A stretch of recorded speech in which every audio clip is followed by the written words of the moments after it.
Hello everyone, this is Jimmy Cultist, here today to show you how to construct a seeking missile, as well as debris for an explosion.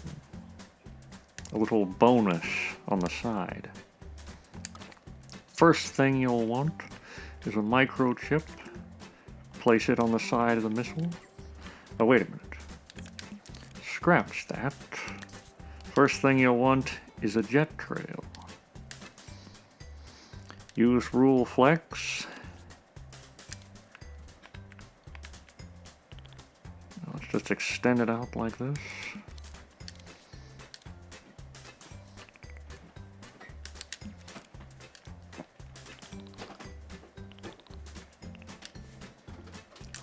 There we go, nice jet trail.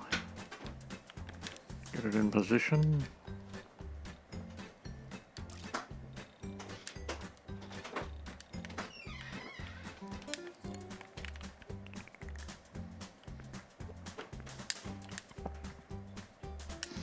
Now if you want a painting to follow an object, always group them before putting the microchip on.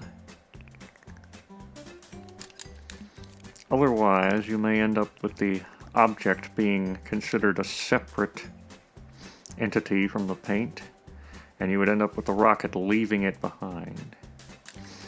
So first, make a group before you ever put on the microchip for the movement. Now let's get some nice flame jets here. Set the playback speed to 500 and set it to jet trail.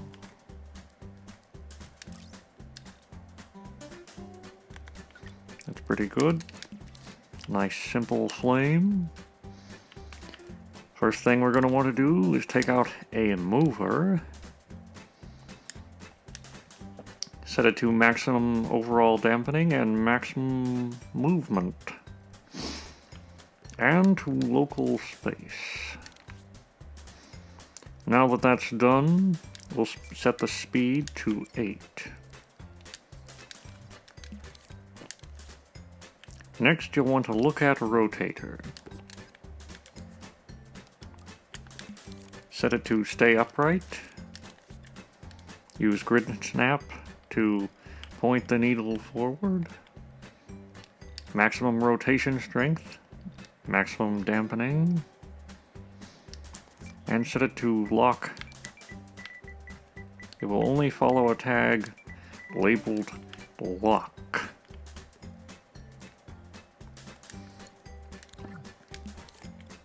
Next, you will want a, beg your pardon, some sort of creature just came in here. No matter. It shall leave eventually. Now select a trigger zone, set it to label. And for this we're going to use a square. Set it close to the rocket. It will function as the rocket's hitbox.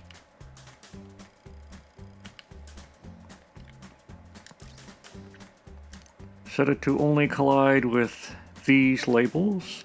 Unlabeled, it will not collide with. And friend, it will not collide with.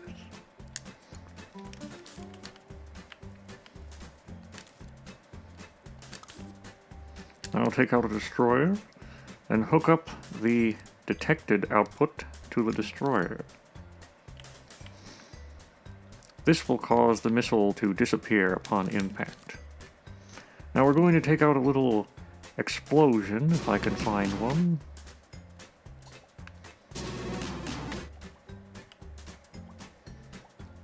Beg your pardon. I'm sure Billy has an explosion.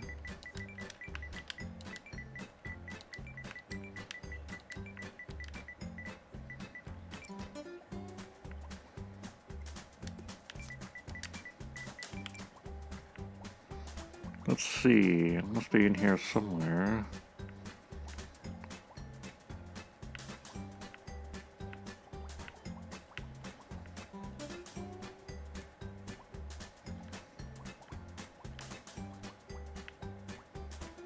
Ah, here we are. An airburst explosion. This will do nicely. A bit bright.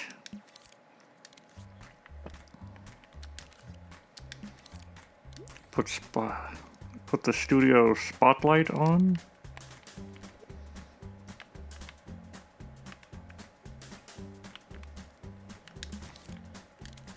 And then just emit object. Set it to emit once. Turn down all of these to 0. Set the explosion time for 5.0. That's exactly how long it will be active before it disappears. Move it to this position.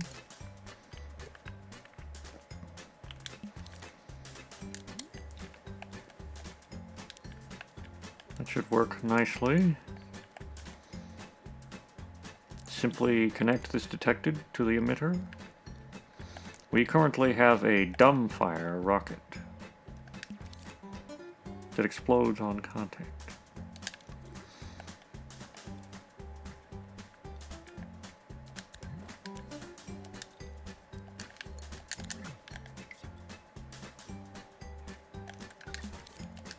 Let's add a little bit more gusto to these flames.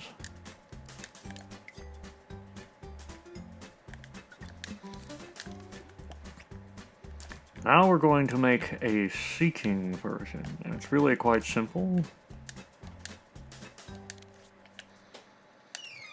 Simply take a microchip, place it in the center of the target,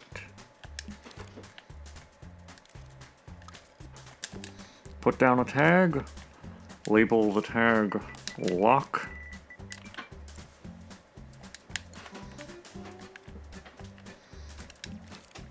Now we're going to program a little movement in the target to demonstrate that the missile is indeed tracking the target.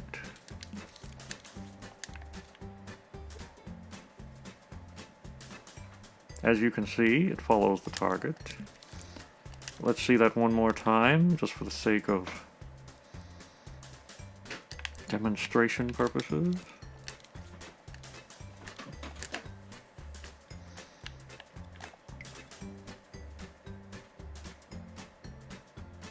Very persistent. The turn speed, if it's set to maximum, will make the rocket even more precise.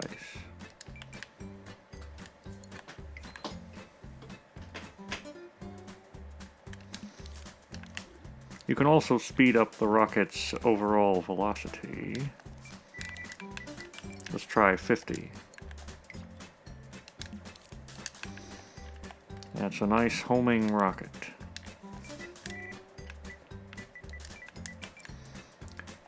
Next, I'm going to add a little treat. Now that I'm done explaining how to make a seeking missile, I am also going to show you how to make shrapnel or debris for an explosion. It's really quite simple. Just going to make some little gray bits here. Use the smear tool. You could potentially make the debris look like anything you please, depending on your preferences.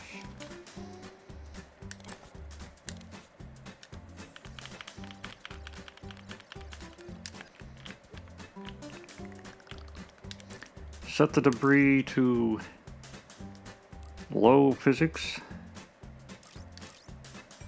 and set it to object. Make it so it does not collide with friend. If you happen to have a puppet and you don't want the debris to collide with the puppet, I would label the puppet friend and also label the puppet so that it does not collide with objects.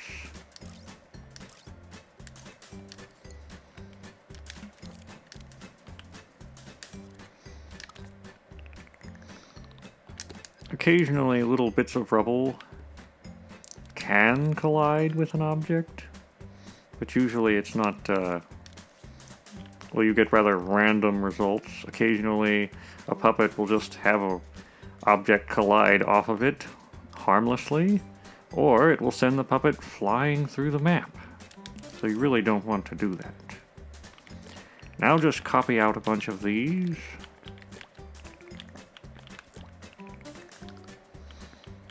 Possibly, we could add a little jet trail for extra effect. Let's do that.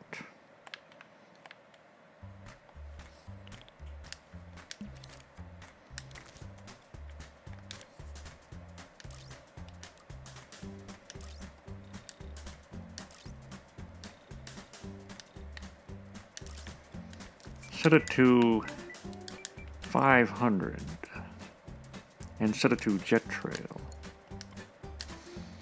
Now group them. Let's give it a little test to make sure that it works.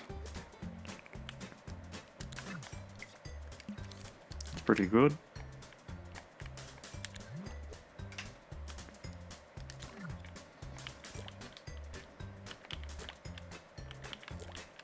Now just copy out a bunch of these, put them fairly close together, rearrange their sizes and orientations to one another.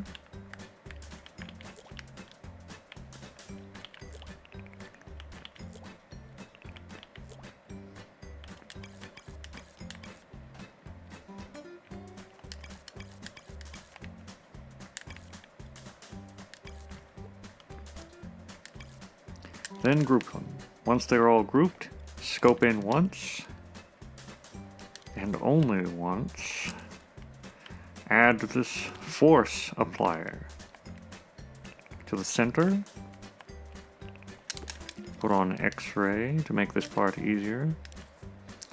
Set the force applier to maximum strength. We'll try force speed of 5. And we'll set it to only affect objects.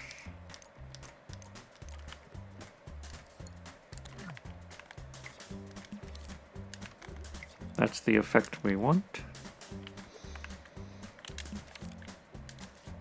Now there are two ways to do this second part. We could take this and scope into that explosion with it, allowing it to seamlessly emit.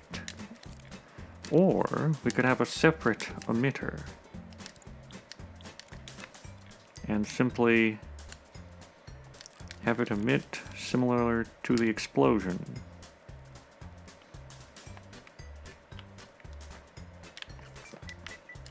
Set the lifetime for something very low, maybe 2.0. And let's give it a try and see what it looks like in action.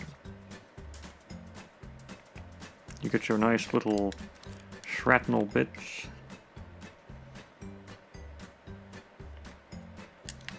You can make them larger for greater effect.